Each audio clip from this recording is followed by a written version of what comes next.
Diario El Litoral ahora es radio. Mucho humo, mucho humo. No te quemes con noticias falsas. Noticias falsas. Entrevistas.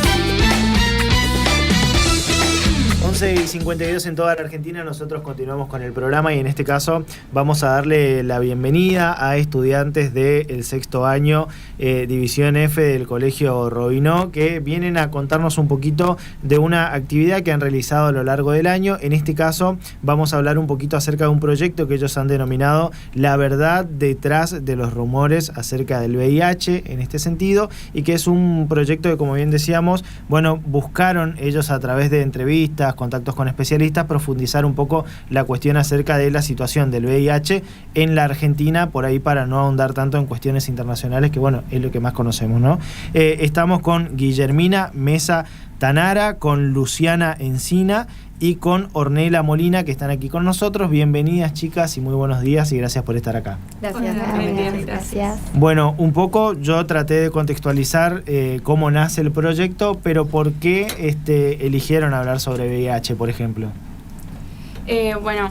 Primero y principal, nosotras creo que elegimos este proyecto, este tema en particular, porque nos parecía que a nosotros como adolescentes es algo que nos afecta también, y que tal vez justamente hay mucha desinformación acerca de este tema o muchos otros, y queríamos hacer hincapié en esto porque es una realidad en la que vivimos nosotros como estudiantes, es algo que tal vez vemos en la tele pero no sabemos mucho al respecto, y verdaderamente se encuentra en el día a día y tal vez no lo sabemos, pero hay algún paciente cerca nuestro, y también se nos hacía importante ver cómo nosotros nos podíamos cuidar a nosotros mismos y cuidar al otro, cómo ayudar a esa persona, a ese paciente.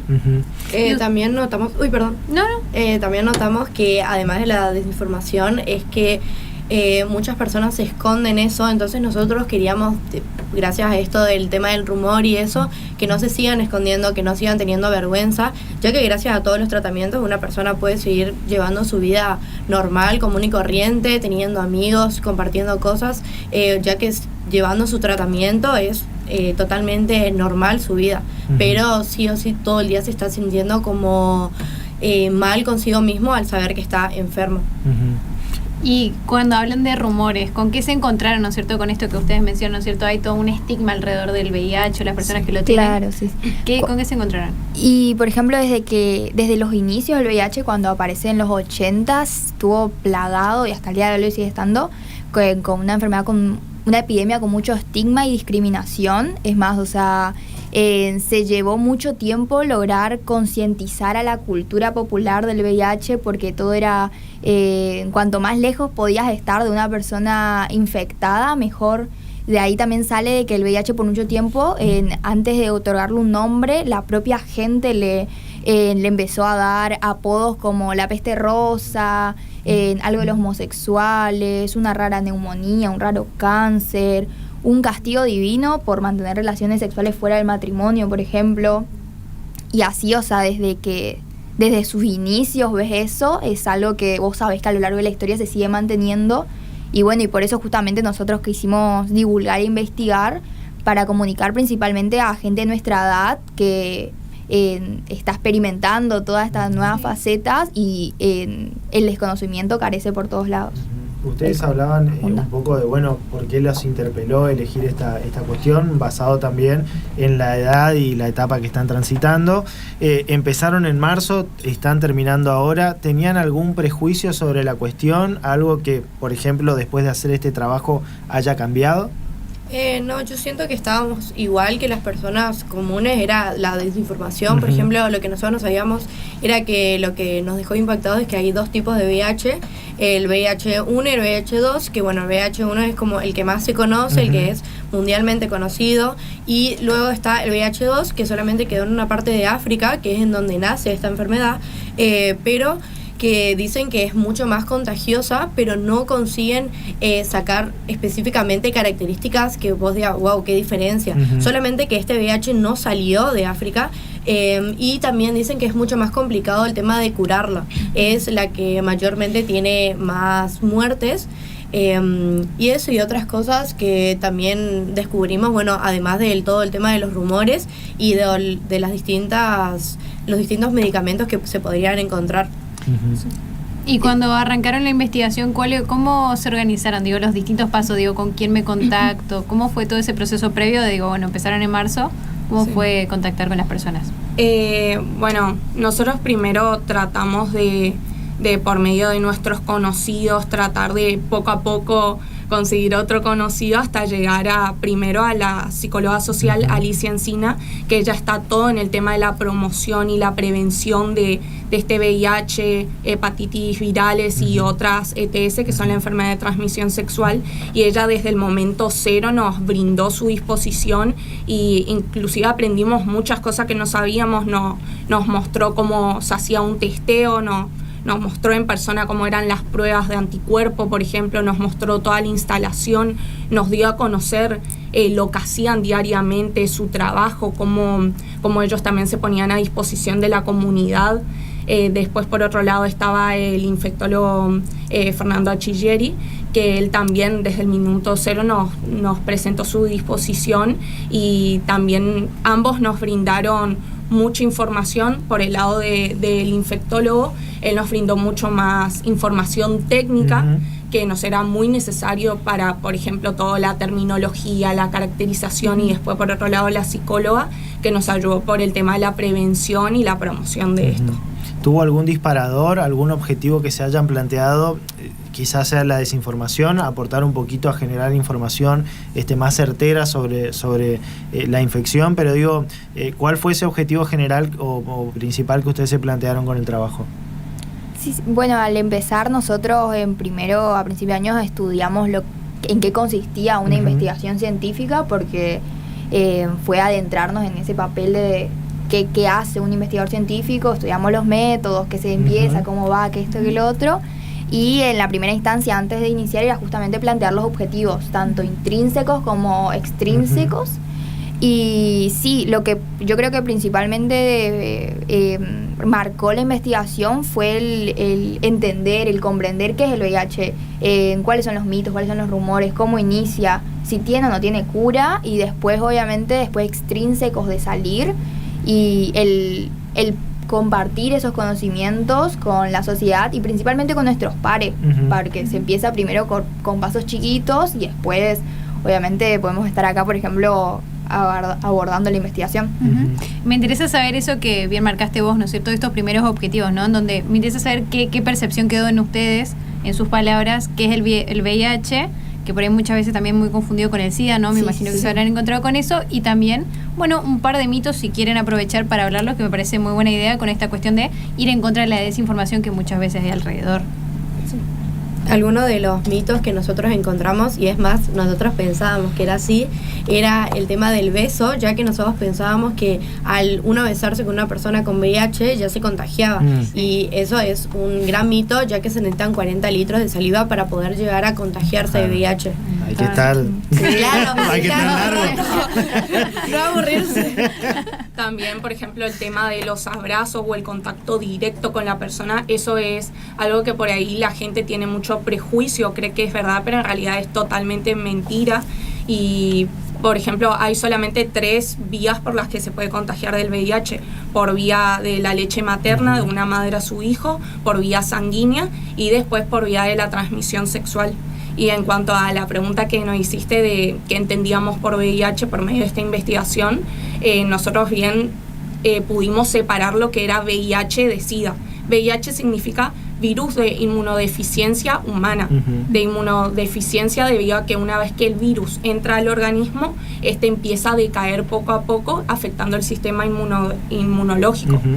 En cambio, el SIDA es la última de las 3 fases del VIH, que es la mortal y en la que el paciente es muy difícil que se recupere si no sigue un tratamiento. Me parece interesante la dinámica. Me parece interesante la elección del tema. ¿Eran todas cuestiones vinculadas a la salud o ustedes decidieron abordar específicamente esto por decisión del grupo? No, por decisión del grupo decidimos abordar la salud. La materia te proponía varias áreas en las que vos podías abarcar y principalmente te incentivaban a que sea algo que realmente te guste y que no sea tedioso buscar información y demás. Y bueno, pensando y investigando un poco, deducimos que como la salud era un tema que nos terminaba competiendo a todos, entonces decidimos ir para ese lado. Me parece interesante el trabajo en cuanto, lo plasmaron como en una monografía, ¿de cuánta extensión?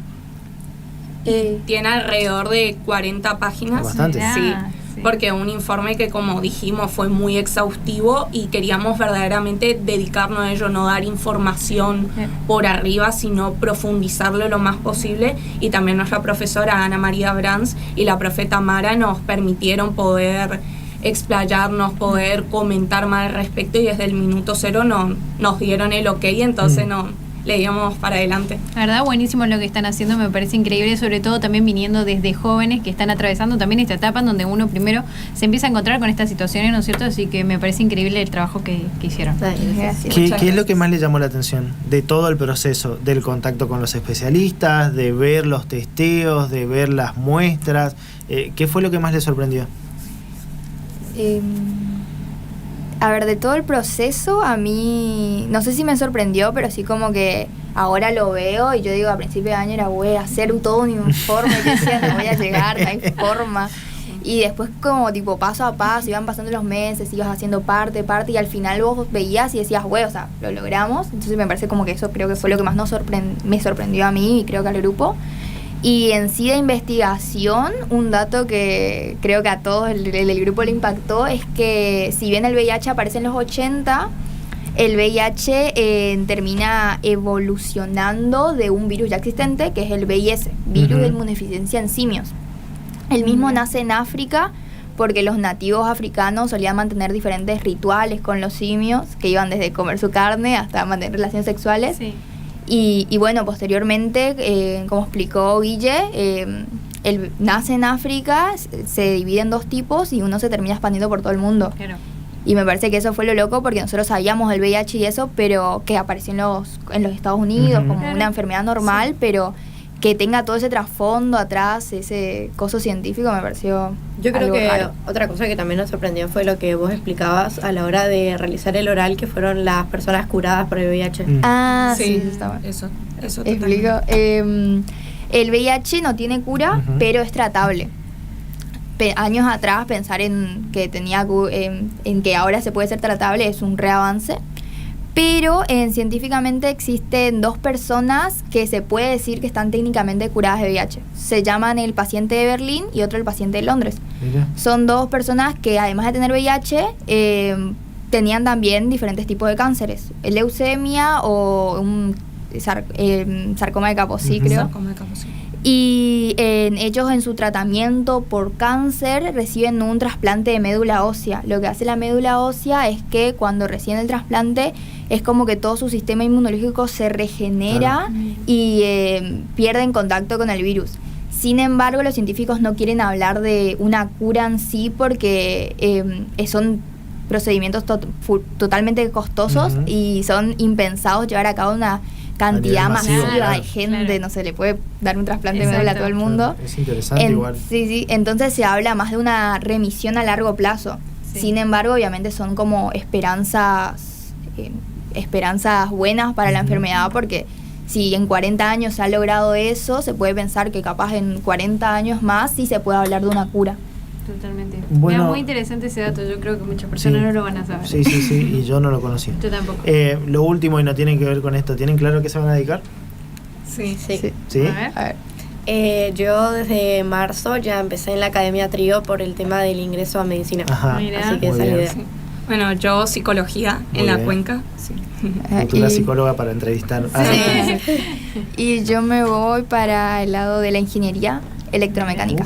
Mira, Bueno, bien distinto de los tres casos, Sí. ¿eh? Bueno, Bien, chicas, distinto. nada, desde ya un placer que hayan venido, que nos cuenten un poquito sobre su trabajo, éxitos en lo que sean las decisiones que bueno, que como bien dijeron, ya tienen un poco claro el panorama. Y consejo, esto es un proceso, les va a ir bien, les va a ir mal, no se frustren, no hagan lo menos posible por frustrarse y a darle para adelante.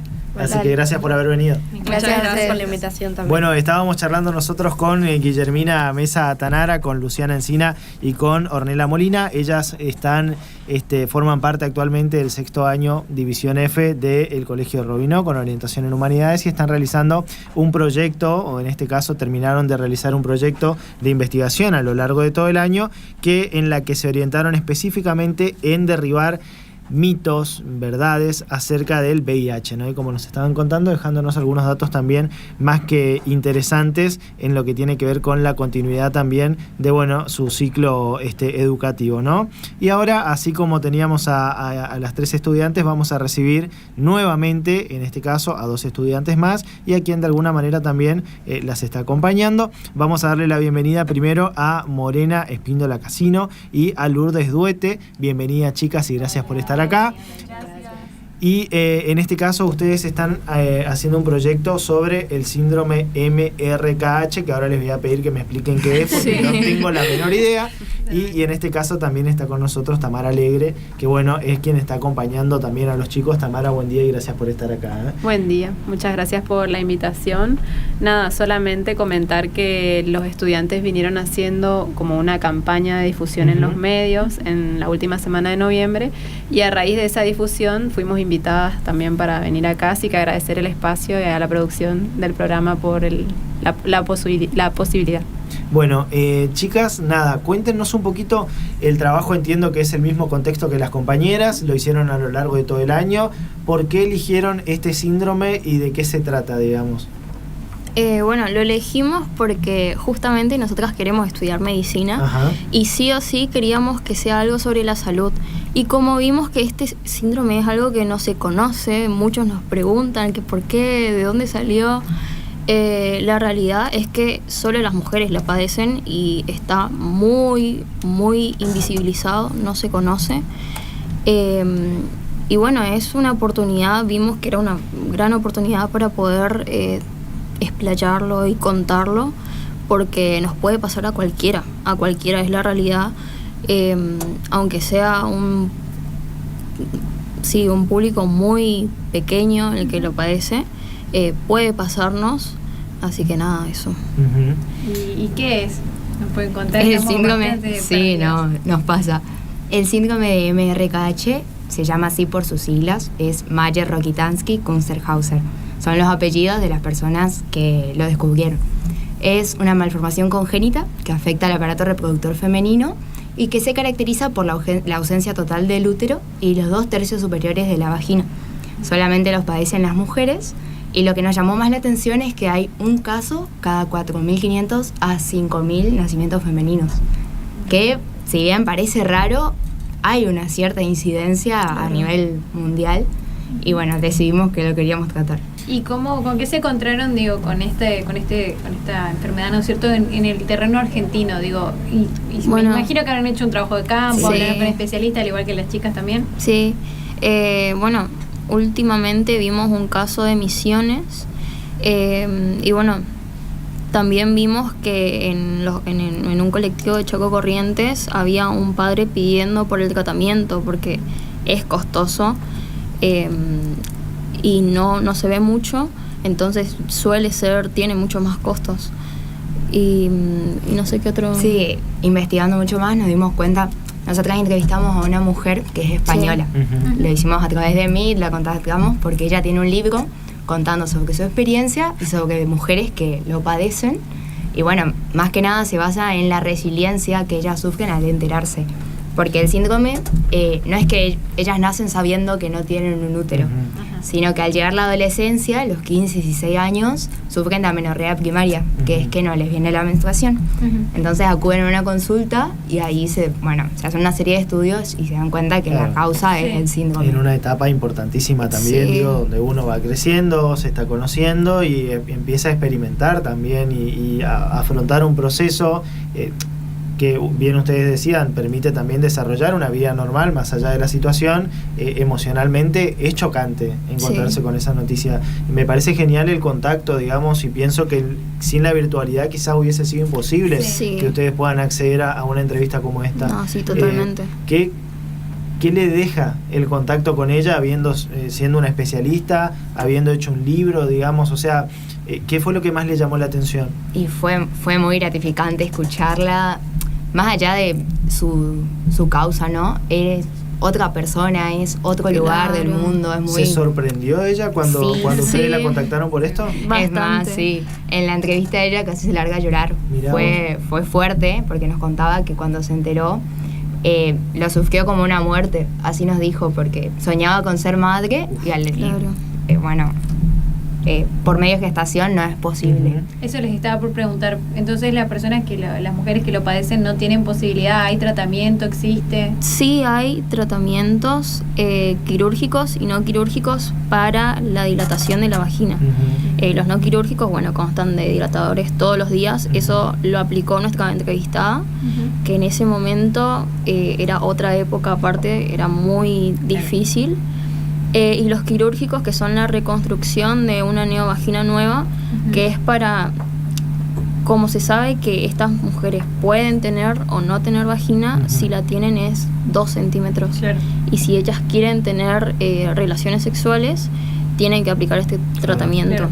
Y para la posibilidad de ser madre sí se puede, porque ellas tienen hormonas totalmente funcionales, tienen los ovarios, que si ellas quieren pueden donar y pueden tener un hijo con sus genes, pero no lo pueden gestar. Claro, no pueden gestar. Claro, a menos que, un trasplante de útero, pero es muy difícil y es muy complicado, muy riesgoso también. O sea que pienso que la cuestión de la contención pasa a ser también un eslabón importante, más allá del diagnóstico, porque es algo que vas a lidiar toda tu vida, digamos, más allá de que quieras ser madre o no. O sea, cada decisión sobre tu sexualidad que vos decidas tomar implica un tratamiento, implica asesoramiento, o sea, no es fácil. Imagino que ahí la contención pasa a ser importante. ¿Cómo vivieron ustedes eso, si es que lo abordaron? Y se basó principalmente en eso, en que no había contención psicológica. Era más que nada todo clínico, físico, pero nadie se basa en que principalmente se centra en una etapa en la que uno tiene que descifrar su identidad. Por supuesto. Y al darse cuenta, de que pensó que era una forma toda su vida, que en el colegio nos enseñan de una forma lo que es el cuerpo humano, darse cuenta que no fue así, trae muchas consecuencias psicológicas. Y ese abordaje es el que es insuficiente. Por eso nos centramos en un tema así. Además, la mujer que entrevistamos se asoció a una asociación que se llama Mar Rokitansky, en el cual conforman muchas mujeres que padecen el síndrome. Y ahí nos dimos cuenta que, hay muchas mujeres en Argentina que lo padecen y que todas tienen el mismo problema, que la atención psicológica es escasa. Y, fue el tema que quisimos abordar para que se haga mucho más conocido. Sí, incluso la desinformación al respecto. Me imagino ustedes se encontraron justamente hablando, ¿no es cierto?, de este padecimiento y encontrándose con que muchas personas no lo conocían. Incluso me pregunto cómo lo descubrieron ustedes también, esta cuestión de, dijeron, ¿cómo llegaron a este tema y cómo, dijeron, listo, hay que hablar de esto? Justamente estábamos viendo algo relacionado a la salud y viendo en redes sociales me apareció una chica que decía, nadie sabe lo que es mi síndrome, yo no menstruo. Y dije, no menstrua. Entonces vi los comentarios y habían chicas, sí, yo también nunca lo hablé, no sé con quién hablarlo. Le mostré a mi grupo, porque somos 5 integrantes, no están las 3 nomás, pero nos gustó a todas, nos pareció muy interesante y por eso lo quisimos abordar. Me encanta que lo estén hablando ahora. Siento que muchas personas hoy se están encontrando con esta situación, inclusive muchas mujeres también que lo padezcan y que no tengan idea de lo que le está sucediendo, y esta situación de sentirse incomprendida, ¿no es cierto?, con lo fuerte que es, ¿no es cierto?, cambia el proyecto de vida futuro. Uno encontrándose eso, sobre todo siendo muy joven en esta etapa de la vida, no debe ser fácil. Me parece muy interesante lo que están haciendo. ¿Tiene alguna causa? ¿Se conoce alguna causa? ¿Se supone alguna causa? No, más que nada es genético. En un 10% son causas ambientales, por fármacos, por toxinas, por drogas, entre otras causas. En un 25% son genéticas pero en un 65% son multifactoriales, es decir, que son desconocidas. Y o sea, que ahí ya es una cuestión más azarosa basada en la estadística que mencionabas hoy, una de cada 4.500, 5.000 nacimientos. Exactamente. ¿No? Qué impresionante. Entonces, ahora, ¿cómo continúa esto, digamos? Ustedes armaron su trabajo, por lo que veo también tienen folletería, un poco también lo armaron ustedes. Sí. Todo es elaboración nuestra. El proceso final de nuestra investigación era el informe, que bueno, lo presentábamos, tuvo sus diversas correcciones. Luego hicimos, no sé si las chicas lo contaron, pero hicimos un stand en el colegio educativo. ¿Para exponerlo? Para exponerlo, de todos los temas que nosotros trabajamos en el año por grupos. Al cual asistían todos los alumnos del colegio. Entonces obviamente se dio a conocer mucho más. Y fue sorprendente el hecho de que los hombres también se interesaban en el tema, más allá de que es medio tabú hablarlo todavía. Sí. Pero pasa que hay algo particular, digamos que, perdón, si bien no sé si se lo cataloga como una enfermedad de transmisión sexual, por ejemplo, porque no tiene orígenes en ese sentido, pero es algo que en la escuela no se ve. ¿No? Nadie te menciona la posibilidad de, y me parece que está bueno que lo traigan a colación porque, insisto, si se conoce o se encuentran con el diagnóstico en un momento particular, entrando a la adolescencia, transitando ese proceso, y es difícil afrontarlo. Entonces, que ustedes hayan traído eso a la discusión generacional, me parece que está bueno, que tiene un valor desde ese lugar. Sí. También trabajamos con objetivos extrínsecos, que es para darlo a conocer al resto de la humanidad, ¿no? Entre esos, bueno, venir a la radio a comentarlo. Hacer la difusión de todo este trabajo que vienen haciendo, ¿no? Bastante arduo. Y además presentar los folletos en diversos hospitales para que la gente entre sus turnos pueda leerlos, tenga información del tema y se dé a conocer mucho más. Bueno, chicas, impecable, la verdad, agradecerles por haber venido. En su caso, bueno, la verdad que eligieron un tema, por lo menos para mí, hasta desconocido. Tamara, vos no sé si querés mencionar algo más, como para cerrar. Sí, un poco, valorar esto del proceso que hicieron, que lo hacen todos los años, y que un poco, bueno, la apuesta ahora con la profe Ana María Brands, que es la profe que estuvo a cargo todo el año, era dar como un pasito más, que muchas veces les cuento a ellos como investigadora también, porque trabajo en la universidad, que la relevancia o el sentido de nuestra investigación está en darlo a conocer. Entonces, que no quede solamente como un trabajo escolar del último año aparte, porque las chicas se están despidiendo, ya están recontra aprobadas.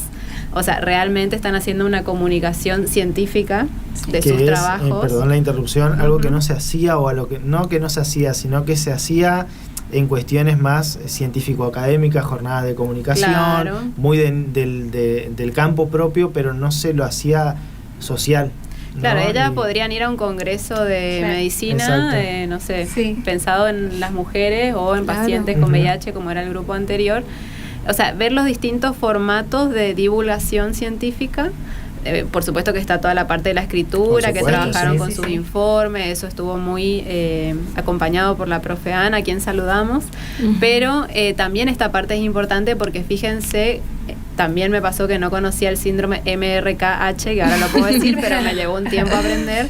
Y bueno, nos quedamos así con esa novedad, y algo que me gustó mucho de la muestra que hicieron ellos dentro del instituto es que proponían distintas dinámicas o juegos a sus compañeros de todo el ciclo orientado, por ejemplo, y también hicieron charlas en el ciclo básico. O sea, fue una divulgación a distintos niveles, y las chicas decían, bueno, ¿qué mensaje te dirías si fueses una mujer con el síndrome? O sea, te ponen en la situación también, ¿no?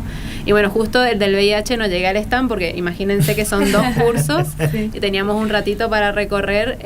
Acá solamente se presentaron 2, pero cada trabajo tiene su temática, sus objetivos, sus problemas. Y el recorrido que fueron haciendo entre entrevistas y fuentes consultadas, tanto fuentes escritas primarias como distintos artículos.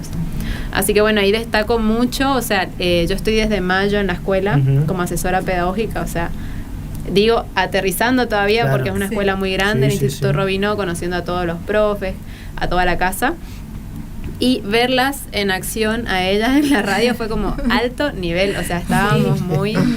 yo estaba muy sorprendida, pero gratamente sorprendida. Entonces también ahí valoramos el apoyo de la familia, si nos está acompañando en este momento, porque también ellas tienen que tener un aval y una autorización de Por sus supuesto. padres Sí, para por poder supuesto. asistir. Así que bueno, muchísimas gracias también desde ese lugar y bueno, saludo a todos sus profes y preceptores que también nos están escuchando.